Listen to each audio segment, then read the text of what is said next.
Loh, kenapa minus? Ya, minus kan menunjukkan sumbu. Maka itu bisa terjadi agak miring resultannya ya. Jadi nggak pas di sumbu X. Jadi kalau gaya itu penjelasannya ada seperti dua huruf atau dua angka gini. Ini maksudnya proton akibat muatan 1, proton akibat muatan 2.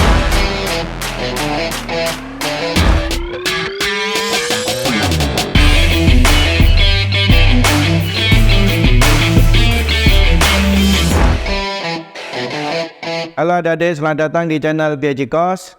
Pada video kali ini, Koben akan membahas mengenai fisika, konsep listrik statis. Di sini adik-adik, pada video kali ini Koben akan latihan soal ya. Di sini ada soalnya, ada sebuah muatan sebesar 4 mikrokolom ya, terletak pada pusat koordinat.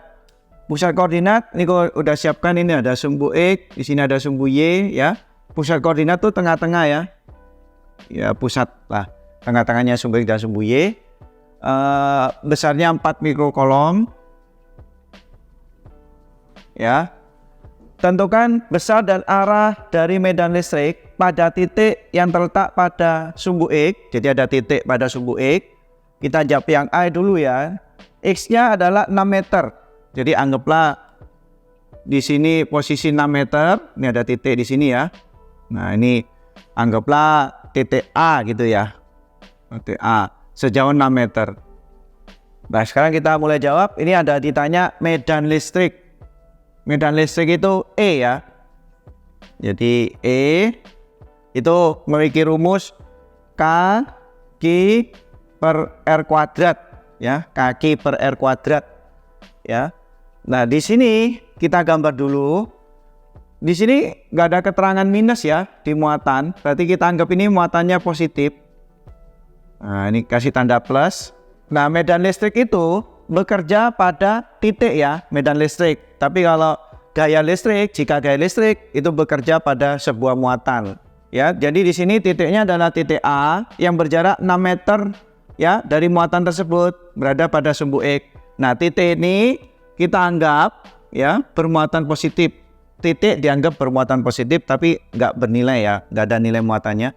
Jadi kalau kita gambar arah, plus sama plus tuh tolak menolak ya. Jadi kita gambar, nah ini kok hapus saja panah yang ini ya untuk sumbu X-nya. Jadi ini panah E, arah kuat medan listrik pada titik A. Kenapa arahnya ke kanan? Karena plus sama plus berarti tolak menolak. Jadi ini ditolak ya, arah titiknya kuat medannya ke kanan. Ya, jadi kalau ditanya arah medan listriknya kemana? Arahnya ke kanan ya, ke arah sumbu X positif boleh ya, atau ke kanan. Jadi jawaban arahnya ini ke kanan atau ya ke arah sumbu X positif ya. Tuh, kalau ke kiri kok, baik, kalau ke kiri ke arah sumbu X negatif gitu ya, atau ke kiri gitu boleh ya. Nah, sekarang kita hitung ini rumusnya kuat medannya ya. Nilai K itu kan 9 kali 10 pangkat 9. Di sini adik-adik bisa lihat di video penjelasan juga ya. Kalau pastinya kalau udah kita latihan soal, pastinya aku yakin adik-adik sudah lihat video-video penjelasannya ya. Nah, muatannya 4 mikrokolom, berarti 4 dikali 10 pangkat min 6 karena mikro ya. Jarak R ini adalah jarak titik ke muatan tersebut. Jaraknya 6 meter ya. Berarti 6 dikuadrat. Karena dia sudah meter. Kalau adik-adik ini senti, ubah ke meter dulu ya. Ini udah meter, udah bagus. Berarti ini hasilnya 9 kali 4 ini 36 ya. Kali 9 dikurangi 6 3. Jadi 10 pangkat 3 dibagi 6 pangkat 2 36. Nah, ini coret ya. Berarti hasil kuat medannya 10 pangkat 3 ya. Satuannya Newton per kolom. Nah, ini satuannya ya, jawabannya ya. Jadi berapakah besar kuat medannya ini? 1000 atau 10A3. Lalu arahnya ke kanan ya, atau ke arah sumbu X positif boleh. Nah, di sini kita jawab yang B adik-adik ya. Di sini ada posisinya titik itu terletak pada X adalah minus 10. Nah, aku anggap di sini ya, titik itu, titik A. ya. Posisi minus 10 berarti jarak titik ke muatan ini adalah 10 meter ya. Loh kenapa minus? Ya minus kan menunjukkan sumbu. Sumbu itu kan bisa minus atau negatif ya, negatif atau positif ya. Jadi dia ada di sebelah kirinya pusat koordinat ya, di sebelah kirinya muatan. Titik kita anggaplah selalu positif ya, dianggap bermuatan positif jenisnya. Nah, berarti titik sama muatan ini tolak menolak, berarti arahnya ke kiri. Nah ini arah E-nya ya, arah kuat medannya. Berarti kemana arah kuat medan daripada posisi titik A yang di posisi minus 10, berarti arah ke kiri ya. Atau bisa adik tulis ke sumbu ya, ke sumbu X negatif gitu. Jadi ke sumbu X negatif ya, jadi ke kiri itu ke sumbu X negatif. Kalau ke atas sumbu Y positif, kalau ke bawah sumbu Y negatif ya. Nah kalau kita hitung berapa nilai E-nya, besarnya K Q per R kuadrat ya. Nah nilai K 9 kali 10 9, Q-nya tadi muatannya 4 kali 10 6, 4 mikro ya. Jaraknya jangan ditulis minusnya ya, jarak ya 10 meter ini, jadi 10 pangkat 2. Berarti hasilnya ini 9 kali 4 36 kali 10 pangkat 3 dibagi 10 pangkat 2. Berarti hasilnya ini kalau ada adik coret, ini 10 ya, 1000 bagi 100. 10 kali 36 360 Newton per kolom. Nah ini ya jawabannya. Ini contoh mencari kuat medan listrik. Kita masuk contoh soal berikutnya ya adik. Ini ada dua buah muatan positif yang sama besar. Q1 sama dengan Q2. Jadi sama nilainya yaitu 6 nano ya ini. Nano itu 10 pangkat min 9 kolom. Berada pada sumbu Y, pada Y sama dengan plus 3. Nah ini aku gambar dulu ya, di sini ada, anggaplah ini plus 3 ya. Jadi ini ya, ini 3 cm dari posisi sumbu koordinat ya, pusat koordinat. Di sini muatannya 6 ya, positif. Kita kasih tanda positif ya. Nah, lalu posisi di min 3. Min 3 berarti ada di bawah ya. Tapi jaraknya kita tetap 3 cm ya, hanya posisinya istilahnya ini 3 dalam koordinat ya, ini min 3, ini plus 6 nano kolom. Oke.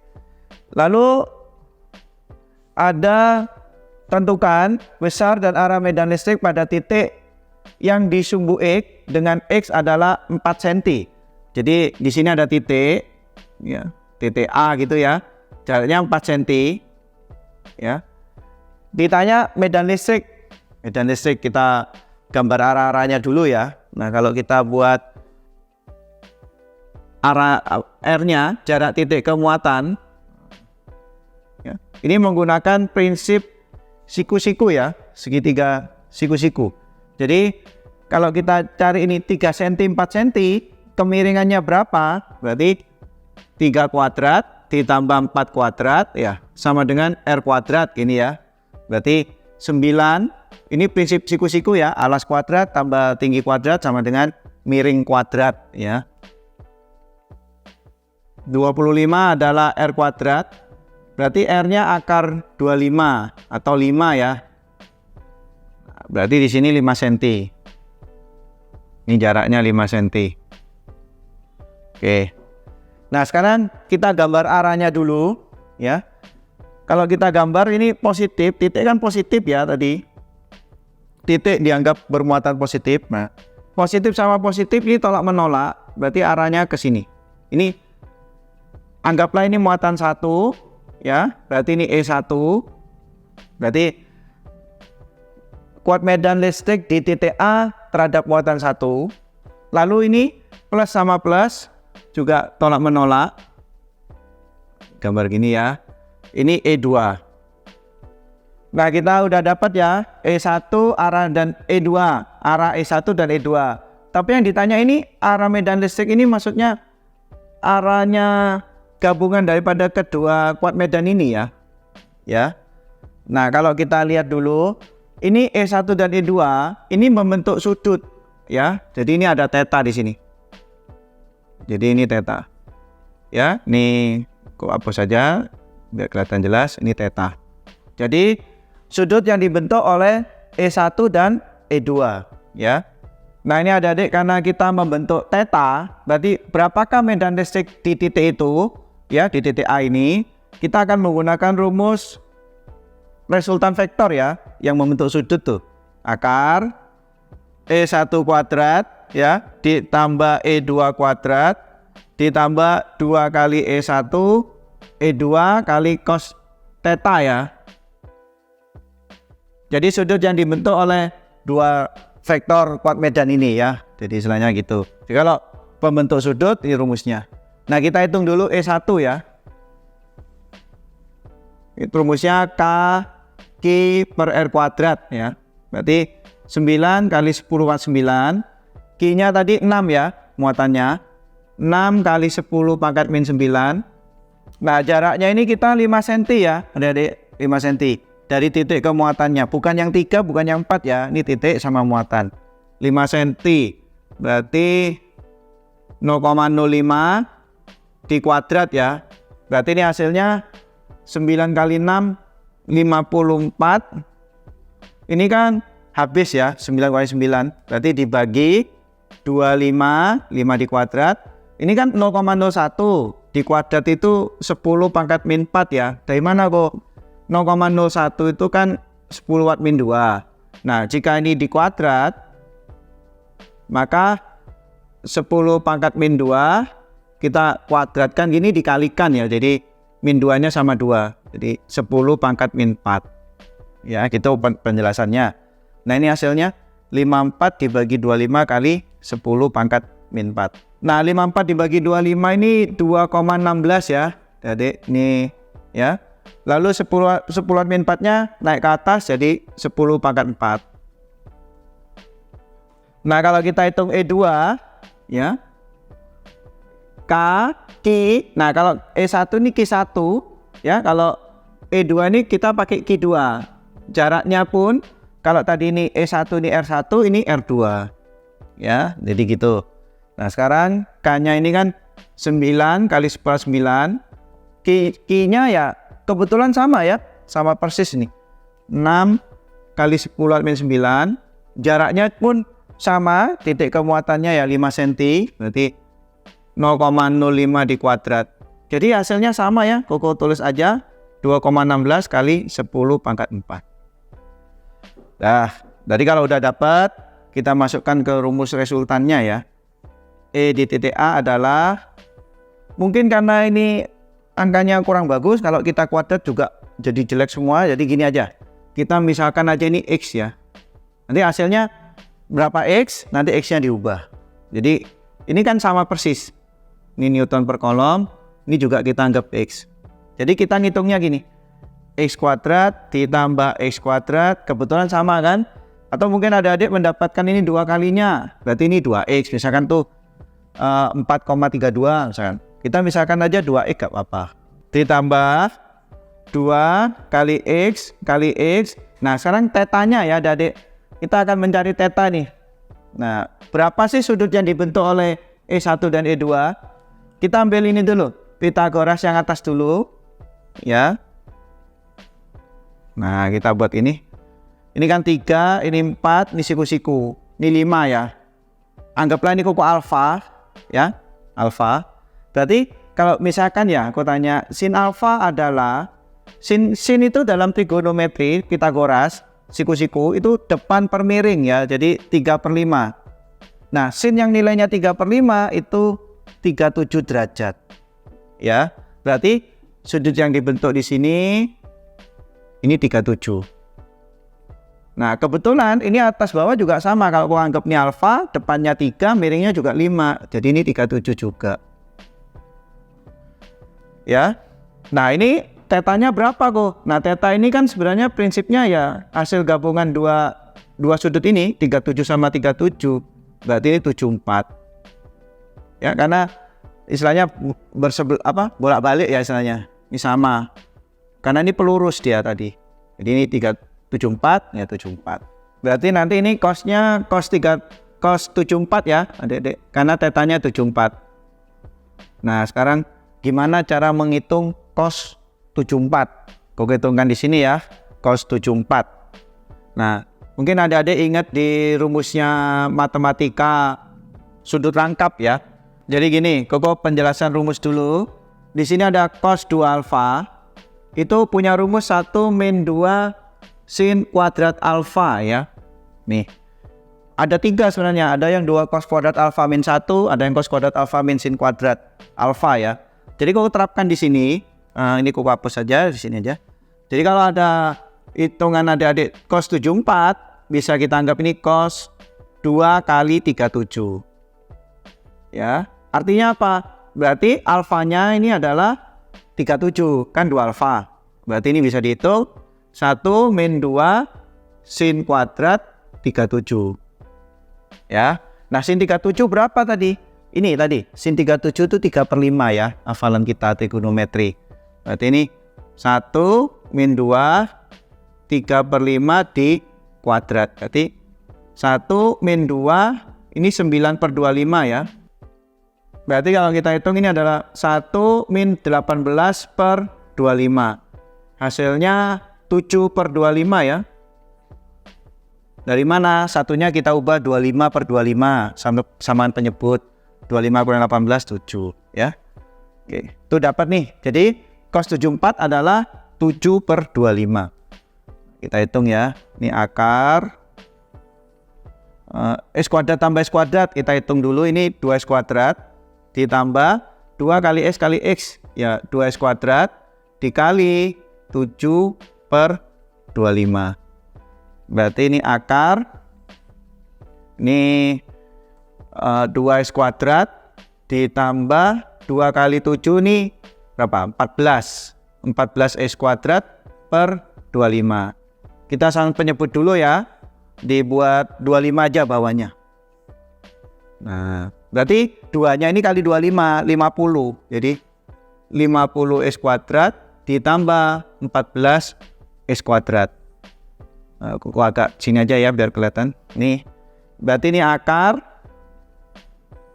50 tambah 14, 64S kuadrat per 25. Berarti hasilnya akarnya 64 itu 8, akarnya S kuadrat itu X, akarnya 25, 5. Berarti hasilnya 8X per 5. Berarti kesimpulan kita, berarti E di titik A adalah 8 kali, tadi X-nya kan ini ya, pemisalannya 2,16 kali 10 pangkat 4 per 5. Ini hasilnya 17,28, 10 pangkat 4 dibagi 5 ya. Jadi ini hasilnya adalah 3,456 kali 10 pangkat 4 ya. Ini 17,28 bagi 5, 3,456 Newton per kolom. Ya lumayan ya, angkanya urut 3456. Nah itu ya, 3,456 kali 10 pangkat 4. Ya gini ya, jadi kalau adik-adik ada kuat medan listrik yang membentuk sudut, kita menggunakan rumus resultan vektor ya. Nah, resultan vektor rumusnya gaya atau kuat medan ini juga sama, yang penting yang memiliki arah ya, vektor itu di kuadrat ditambah ya, jadi E1 kuadrat tambah E2 kuadrat tambah 2 kali E1 E2 cos theta. Itu rumusnya. Nah ini dapat ya adik-adik hasil daripada kuat medan listrik di titik A nya sekian besarnya ya. Nah pertanyaan selanjutnya kan ada arah medan listrik. Nah arah medan listrik gimana? Nah kalau tadi kan di contoh pertama hanya ke kanan, ke kiri, enak ya. Atau mungkin kalau berlawanan arah, satu kanan satu kiri, ada satu kanan satu kiri, nilai besarnya kan tinggal yang ke kanan kurangi ke kiri atau kiri kurangi kanan, mana yang lebih besar, nanti arahnya ikutin yang lebih besar. Itu ada di video penjelasan. Nah untuk arah yang membentuk sudut tuh adik-adik ingat di penjelasan vektor aja ya, di video vektor fisika ya, itu sama arahnya menggunakan cara itu. Jadi kalau contoh yang di sini kan ada E2, di sini ada E1. Nah, kita kebetulan nilai E1 dan E2 tadi kan sama ya. Yang 2,16 kali 10 4 ya. Jadi kalau tadi kan kalau misalkan nih X ya, karena kebetulan sama, maka arah resultan vektornya itu pas tengah-tengah dia. Nah ini, jadi ini E resultannya. Nah, berarti kalau Koko lihat di sini, arah resultan daripada medan listrik ini itu pas tengah-tengah ini, tengah-tengahnya yang E1 dan E2, yaitu apa? Ke arah sumbu X positif. Karena kebetulan sama besar. Jadi kalau ini tadi 74 ya, berarti ya dibagi 2, 37 istilahnya gitu ya. Nah, karena kebetulan arahnya ke kanan, ke arah sumbu X positif, ya kita ambil aja tulis ke arah sumbu X positif gitu ya. Tapi kalau dia agak menyimpang dikit ya berapa derajat dari arah sumbu X positif. Nah, misalkan ya, ini nggak sama besar, bukan X. Ini beda lah, nilainya beda. Maka kalau kita gambar, misalkan nilainya beda, maka itu bisa terjadi agak miring resultannya ya. Jadi nggak pas di sumbu X, agak miring. Misalkan sumbu X-nya di sini. Nah, ini sumbu X-nya ya. Nah, ini berapa derajat? Nah, ini. Jadi sudutnya berapa derajat? Arahnya dari sumbu X positif, misalkan gitu ya. Misalkan itu ada di video penjelasan cara mencari arah ini ya. Berapa derajat itu pakai yang aturan sin. Vektor yang aturan sin untuk mencari arahnya vektor. Ya, resultan vektor. Bagi yang belum member jangan lupa ya, klik join di bawah ini. Dengan hanya 10.000 per bulan kalian bisa mengikuti semua penjelasan video Koko. Nah, dari kita masuk contoh soal berikutnya ya. Dua muatan listrik yang tidak sejenis. Nah, ini ada keterangan tidak sejenis, berarti yang satu positif, yang satu negatif ya. Tapi besarnya sama, yaitu 2 kali 10⁻⁷ kolom. Terpisah jarak 15 cm satu sama lain. Jadi kalau kau gambar dulu ya, ini ada muatan. Ini ada muatan. Ya, yang satu positif, yang satu negatif ini ya. 2 kali 10⁻⁷. Ini kalau ada keterangan sumbu-sumbu ya udah gambar biasa aja. Pokoknya ada 2 muatan gitu ya. Nah, kita gambar 2 muatan. Jaraknya 15 cm. Ya, tentukan besar dan arah kuat medan listrik di titik P. Titik P itu pertengahan garis hubung kedua muatan. Jadi kalau ini ada garis hubung, nah titik P itu pas di tengah-tengahnya ya. Nah, kalau pas tengah-tengah, berarti jarak titik P dari kedua muatan ini masing-masing 7,5 cm dan 7,5 cm ya. Nah, kita ditanya kuat medan listriknya besar dan arahnya ya. Kita gambar dulu arahnya. Titik itu kan dianggaplah sebagai muatan positif ya. Nah, positif sama positif ini tolak menolak. Berarti arah ke kanan, anggaplah muatan 1 ini E1. Negatif sama positif tarik menarik. Berarti ini E2. Nah, ya. Berarti kalau ditanya berapakah kuat medan di titik P listriknya, karena ini terjadi arah yang sama ke kanan semua searah ya, berarti kita bisa menggunakan E1 tambah E2. Tapi kalau beda arah dikurang, yang besar kurang yang kecil. Jadi nanti kita hitung dulu nilai E1 E2 besaran mana ya, misalkan gitu. Tapi kalau searah ya sudah tambahkan aja ya gitu. Ini kalau pelurus, kalau yang contoh sebelumnya kan membentuk sudut pakai resultan vektor ya. Nah, kita hitung dulu E1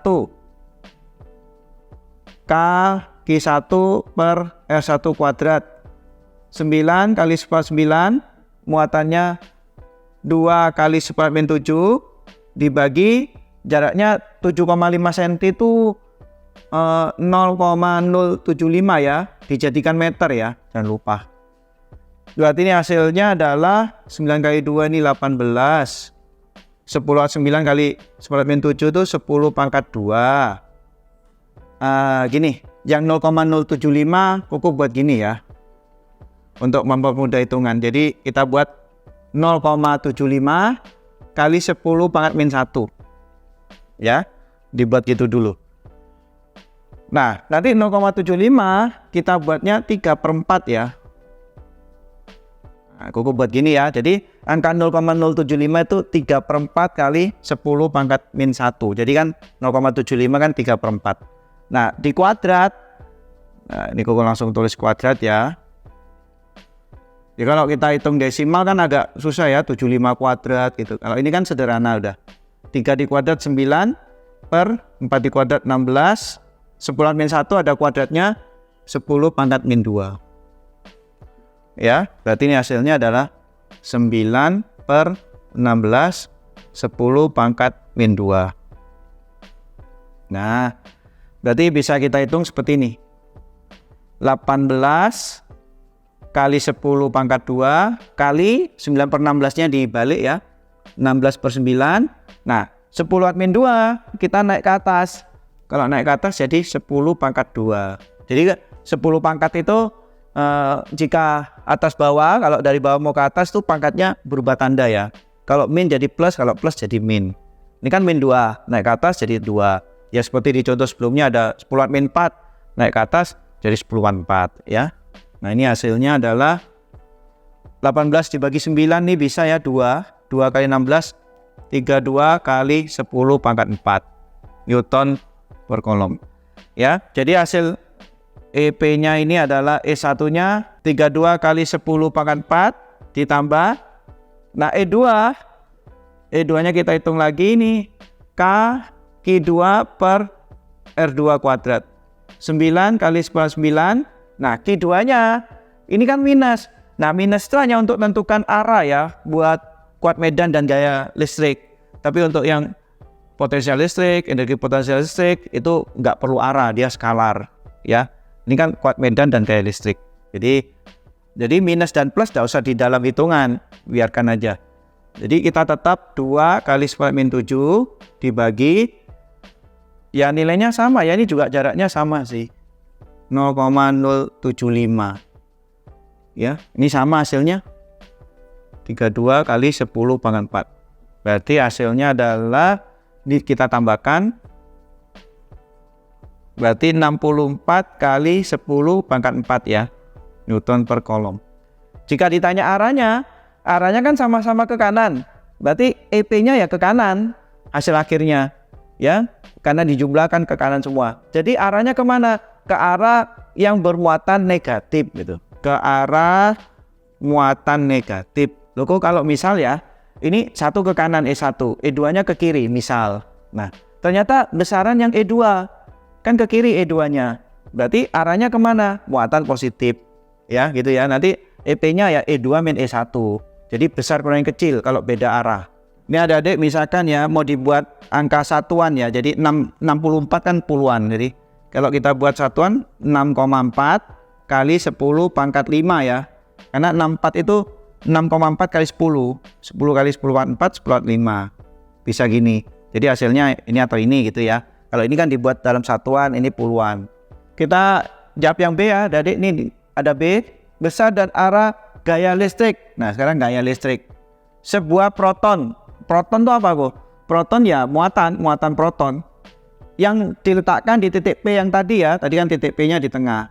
Nah, karena ini diganti proton itu adalah sebuah muatan yang bermuatan positif. Ya. Muatan proton, ini kau tulis ya, Q-nya proton itu adalah 1,6 kali 10 pangkat min 19. Sama dengan muatan elektron. Tapi kalau elektron itu minus. Kalau proton ini plus. Ya. Nah, kenapa kok? Kenapa ada muatan? Kalau tadi kan titik. Karena kita bertanya gaya listrik. Kalau gaya listrik bekerja pada sebuah muatan. Nah, titik P ini berarti ada muatannya, ya. Nah, ini kasih muatan. Ya, bedanya itu. Kalau kuat medan listrik bekerja pada titik, jika gaya listrik bekerja pada muatan. Jadi kalau ditanya berapakah gaya di titik P, maka di titik P itu harus ada muatannya. Itu ya. Nah, ini plus sama plus kita gambar tolak menolak. Ya, ini F1 gitu ya. Jadi gaya listrik akibat muatan 1 atau adik boleh gini. Fp1 maksudnya apa Fp1? Fp1 ini gaya muatan proton pada muatan proton akibat muatan 1. Jadi P1 gitu. Ya, proton 1, ini kan proton. Nah, ini muatan 2 plus sama min juga arah ke kanan ya. Karena tarik menarik. Kalau plus kan tolak menolak. Plus min tarik menarik. Berarti ini F proton 2. Nah gitu ya. Jadi kalau gaya itu penjelasannya ada seperti 2 huruf atau 2 angka gini. Ini maksudnya proton akibat muatan 1, proton akibat muatan 2. Ya, kalau buat medan cukup titik kan dia, titik kan tidak bermuatan. Jadi E1 ya, E pada titik P akibat muatan 1. Jadi nulisnya E1 aja. Kebetulan jaraknya sama ya, 15 cm. Ini juga di tengah-tengah titik P-nya. Jadi kok tadi nggak menghapus. Ya, jadi tinggal dilanjutkan. Nah, gaya listrik. Jadi yang B, gaya pada titik P adalah karena sama-sama ke kanan, berarti ya Fp1 tambah Fp2. Ya. Nah, kita hitung dulu. Gaya listrik itu memiliki rumus K Q per R kuadrat. Ya, jadi K kalau buat medan listrik K ya. Q-nya siapa kok? Ya Q yang tadi yang mengakibatkan gaya listrik itu antara muatan apa dan apa ya, itu Q. Nah, 9 kali 10 9 ini nilai K. Q proton tadi 1,6 10⁻⁻19. Q satunya tadi 2 kali 10⁻⁷ dibagi jaraknya tadi kok ambil tadi R kuadrat ya. Kau tulis dulu ya, tadi kan 0,075, tadi 3/4 kali 10⁻⁻1 ya. Jadi kalau R kuadrat ya sama ya, tadi sudah aku hitungkan. Ini 9/16 10⁻². 9/16 10⁻². Berarti hasil akhirnya ini adalah kita bisa buat 9 kali 2 ini 18 kali 1,6 ya, dikali 9/16 nya naik ke atas 16/9 dikali ini 9 10/9 10⁻⁻19 berarti 10⁻⁻10 sama -7, jadi -17. -17 minus 2 pindah naik plus 2, -17 tambah 2 -15, jadi 10⁻⁻15. Ini adik-adik kalau kita hitung semua, ini 9 sama 18 bisa dicoret. 16 kali 16 itu kan istilahnya 256 dikali 2 512 mundur 1. Jadi 51,2 kali 10⁻⁻15 Newton ya. Jadi kalau ditanya berapakah Fp? Nah, kita lihat dulu ya Fp2. Kita hitung dulu aja. K Qp kali Q2 per Rp2 kuadrat. Kalau kita lihat ini kan Q muatan protonnya sama, Q2-nya sama, jaraknya pun sama, ya hasilnya sama ya. Aku langsung tulis aja. 51,2 10⁻⁻15. Baik, kalau kita jumlahkan ini 51,2 10⁻⁻15 ditambah tadi satuannya Newton ditambah 51,2 kali 10⁻⁻15. Ini hasilnya adalah 102,4 kali 10⁻⁻15 ya. Mungkin Koko buat 1 koma aja ya. Jadi satuan. Jadi 1,024 berarti kali 100 ya. Kali 2 berarti 2 sama -15 -13. Nah, ini jawabannya. 1,024 kali 10⁻⁻13 Newton. Kemana arahnya? Nah, arahnya kan karena sama-sama ke kanan, ya arahnya sama ini, ke muatan negatif arahnya. Jangan lupa like, subscribe, dan share ke teman-teman kalian semua ya. Terima kasih. Ini ada contoh soal berikutnya ya adik-adik. Ini ada sebuah benda ya, kecil atau bola kecil ya. Kalau menurut ceritanya bola kecil bermasa M, jadi ada masanya, bermuatan Q, tergantung pada seutas benang halus ya, benang atau tali bolehlah, di dalam suatu daerah yang kuat medan listriknya E. Jadi ini ada kuat medan listrik, makanya ya dia arahnya ke kanan, jadi dia menyimpang ke arah kanan. Benang halus membentuk sudut theta terhadap arah vertikal ya, jadi ini theta. Nyatakan besar kuat medan listrik E, jadi si E tadi, dalam M, G, Q dan theta. Jadi ini M ini massa, G ini percepatan gravitasi, Q itu muatannya, theta itu sudutnya. Disuruh nyatakan dalam bentuk itu ya. Jadi di sini nggak ada nilai sama sekali. Nah, sekarang yang penting tuh sebenarnya cara kerjanya sih. Kita itu yang penting tuh konsep cara kerja sebenarnya. Masalah hitungan tuh kan tinggal ngisi kita. Ya, jadi konsep-konsep tuh kalau ada adik belajar fisika itu dipahami konsepnya. Jadi enak nanti kerjanya tinggal ngikuti. Ya, nggak harus ada nilainya, nggak harus. Ya. Nah, konsepnya kalau ada massa, ya pasti ada berat. Ya, di mana ada berat, di sini ada benang atau tali, di sini ada tegangan tali. Ya. Nah, sekarang kita belajar listrik statis, ya, antara gaya listrik, kuat medan listrik, ya. Jika ada sebuah muatan, ya, diberi kuat medan listrik, berarti di situ kalau ada simpangan, berarti dia seperti ada tolakan ya istilahnya. Berarti di sini ada gaya listrik. Nah, ini F, gaya listrik. Ya, loh kok kenapa yang Koko tulis F? Karena gaya listrik bekerja pada muatan. Kalau medan listrik itu bekerja pada suatu titik atau daerah-daerah di sekitar muatan itu, ya. Nah, kalau gaya listrik ini bekerja pada muatannya, ya. Nah, kan makanya kok gambarnya pada muatan ini gaya listrik. Jadi ada ya kok gaya listriknya, ada dong. Jadi ada gaya listrik, ada kuat medan listrik, ya. Nah, di sini ada tegangan tali. Kita gambar di sini proyeksi ya. Ini keynya aku hapus dulu aja. Nah, ini diproyeksikan. Jika ini theta, berarti yang berseberangan ini theta ini. Berarti yang ke atas nih T cos theta, yang ke kiri ini T sin theta ya. Proyeksi ya, proyeksi vektor. Jadi adik-adik sedikit-sedikit kalau fisika itu harus memahami vektor ya. Arah vektor, cara ngisi kapan, kenapa dikali cos, kenapa dikali sin gitu ya. Nah, sekarang kita mulai kerja. Bola kecil yang tergantung oleh tali ini, ya, yang digantung pada tali ini sudah menyimpang sejauh theta. Ini artinya bola kecilnya ini posisinya sudah diam, sudah setimbang. Jadi gini, ini kan kasih kuat medan, terus dia bolanya menyimpang gini. Nah, ini posisinya udah paling jauh, istilahnya seperti itu maksud soalnya. Dia sudah diam, nggak gerak lagi, ya. Nah, kalau posisi diam itu artinya apa? Di sini akan bekerja sigma fx 0 dan sigma fy 0. Karena posisi diam, setimbang. Nah, sigma fx itu bekerja gaya F dan T sin theta. Berarti F min T sin theta sama dengan 0. Berarti gaya listrik adalah T sin theta. Oke. Ini kita biarkan ya, kita kerja yang sigma fy. Di sigma fy bekerja yang ke atas T cos, yang ke bawah W. Jadi T cos theta min W adalah 0. Berarti T cos theta adalah W ya. Nah, W itu apa kok?